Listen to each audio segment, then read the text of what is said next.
What is going on, everyone? Welcome to the Philly Frenzy podcast. I'm your host, Matt. As always, I'm here with my buddy, Rob. What is going on, Rob?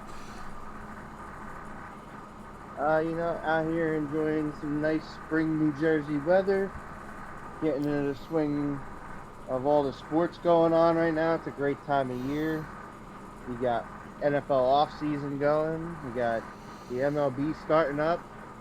Hockey and basketball, what we're talking about today, are in full swing. It's a great time of the year. All right, so today we actually have a new title for the show. It is going to be called Rim Report. Thanks to Rob. This will be our NBA broadcast every Tuesday where we break down some things that have happened and, dive into the chances of the Sixers, our team, actually getting to the chip, possibly winning it. Jumping right into it, there was a 10-day contract signed last night by DeMarcus Cousins with the Los Angeles Clippers. I feel it's a little bit more significant than people are talking about at the moment. I feel DeMarcus Cousins and Rondo have played together in the past. They've meshed well together in the past. Cousins didn't look bad when he was playing in Houston coming off of an injury earlier in the year in 25 games. He was averaging damn near 10 and 8, and he wasn't playing ridiculous amount of minutes. The Clippers are going to be asking him pretty much to do the same thing when it comes to minutes, probably 10, 15, 20 minutes.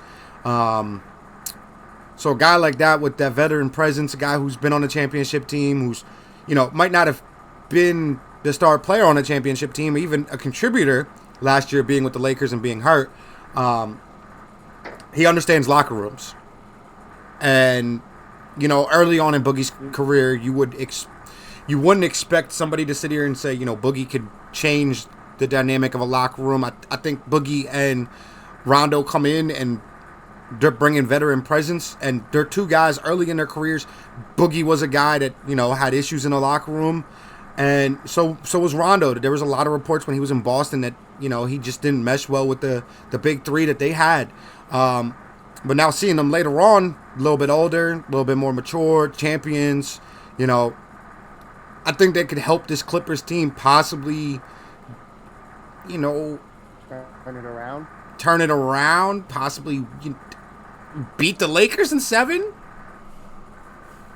I don't know. I still don't feel like... I'm still not even sure that makes them the second best team in the West. You got Utah in front of them? Denver, I like with the additions they made at the deadline. I think Utah can give them problems still. I think if Dallas can have a little bit of a turnaround, they could be problems for them. I don't know. The West is really competitive right now.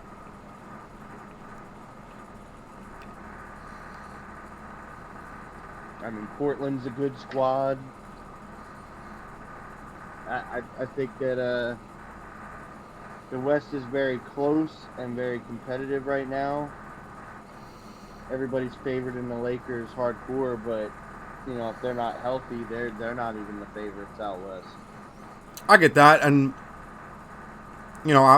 my biggest concern is getting into this playoffs and seeing how Utah actually plays in the playoffs. I agree. I'm also interested to see if the big stars of the Clippers shrivel up in the playoffs again. Utah's sort of reminding me of Milwaukee. At this point, they're a great regular season team. Milwaukee's had the number 1 seed before in the East, but they haven't been to the finals. Is that what? To me, that's what I feel that Utah is right now. A great regular season team, game in, game out, they play well. But when the lights get bright, I don't know if they're going to be able to compete with the Lakers, the Clippers. I don't even know if I have them in a 7-game series against the Suns right now. I feel like Chris Paul with his veteran leadership is definitely going to help that Suns team if they run into Utah in the playoffs, and I think they do push them further than people think. I think a lot of people would think Phoenix would get beat maybe 4 or 5 games. I I don't know if I'd go out on a limb here and say Phoenix is going to win the series against Utah, but I can see them pushing it 6-7 I games. think they could take it 6. Yeah, I think they could take it 6. I think Phoenix can take almost anybody in the West to 6 games, depending on how they play. But it's obvious that Chris Paul has been a difference maker on that team. There was also another 10-day contract signed, which doesn't make much sense to me. 5'1", not really 5'1", but 5'1" Isaiah Thomas just signed with a 10-day contract with the Pelicans. The Pelicans, aren't going to be making a push. Isaiah Thomas isn't going to help them get over the hump. So it's interesting to see why they would bring in a guy like Isaiah Thomas. Unless they need depth at point guard, I don't know. I mean, gotta remember Lonzo's just coming back off an injury too. If they're worried about, maybe they want to give Lonzo some time off, in a sense, take some minutes off of him, so he can fully recover from the injury. Plus, just get him some rest, since, like you said, they're not really competing this year. The other name that's been brought up in a 10-day contract, nothing's been done yet. Ben McLemore, former King, former Rocket, decent three-point shooter, signing a 10-day contract with the Lakers. That isn't official yet, but it looks like that's going to be in the works. Not really sure what McLemore gives the Lakers, but three-point shooting that they desperately need. That's what he gives them. Inconsistent three-point shooting. More consistent than what they have. The Lakers are the worst three-point shooting team in the league, or at least they were at one point. Their three-point shooting is abysmal. So even a guy like Ben McLemore is an upgrade for them, perimeter shooting. That I thought they should have addressed at the deadline.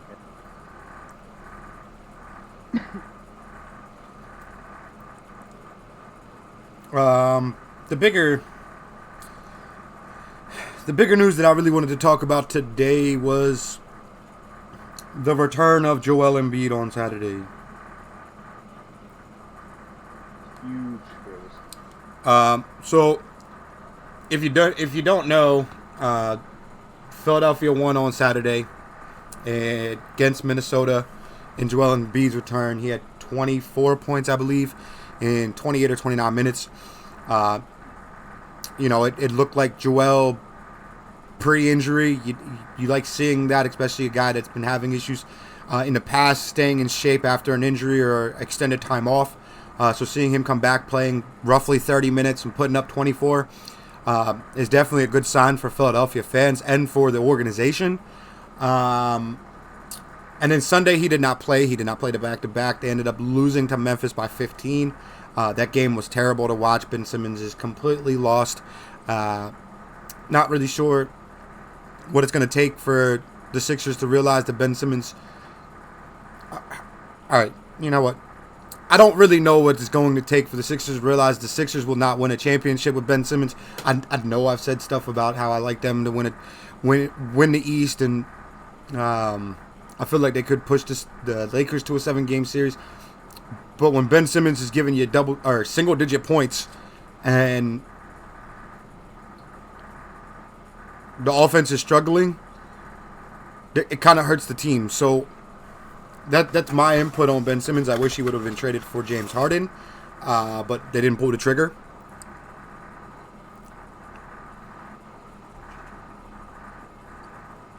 Yeah, I mean, I've never been the biggest Ben Simmons fan. I think he's excellent defensively and very average and sort of streaky on the offensive end. And that his style of play clashes too much with your number one guy being Joel, who needs to be down on the inside, which is the only place Ben can score because he can't shoot. So I always said that they needed to get a shooter. I agreed. I thought they should have pulled the trigger on Harden. I thought they should have pursued Bradley Beal harder at the trade deadline. I thought they should have worked harder a few years ago to keep Jimmy Butler in town, even if that meant losing Ben. But, they haven't done any of that because they just love Ben so much. I'm not really sure why. I mean, I understand he's a really good defensive player, but he doesn't give you much on the offensive end. Yeah, he's got eyes, but when you get into the playoffs and your guard can't score unless it's on a leak out pass, it's not going to fare well for the Sixers. But James Harden did leave last night. The game against the Knicks, he had tightness in his right hamstring again. So we'll see exactly what kind of impact that makes on Harden moving forward. I mean, I'm expecting him to play in the playoffs, but sometimes hamstrings linger. I mean, that's the same thing with LeBron when you look at what he did. I was just going to bring that up. With that high ankle sprain. It's reminding me of LeBron with the ankle sprain, LeBron a couple years ago with the hamstring. Rather than, I don't know whether it was organizationally or LeBron's choice, and in this case, whether it's organizationally or Harden's choice to try and come back so quickly from this stuff. I think when you continuously try and come back too fast is when these things just keep nagging and it hurts your performance long term on the season.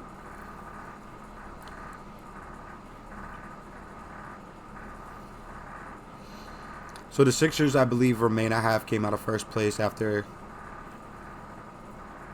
I believe the Nets lost last night. I heard they were a half game out, but the Sixers are a half game out regardless if it's they lost last night or whatever it was they lost on Sunday.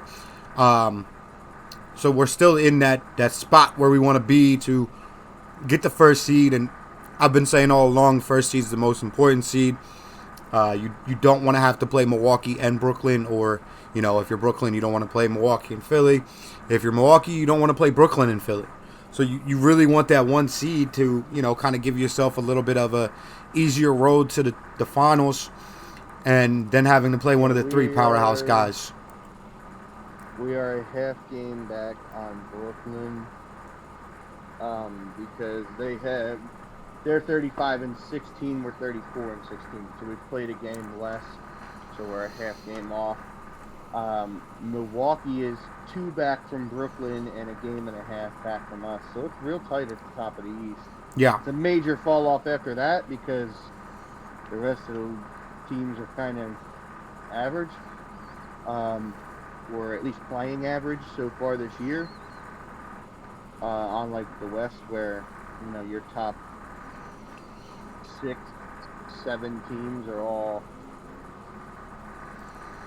pretty good. Right now, the 8th seed in the West is Memphis, and even they're above 500. So,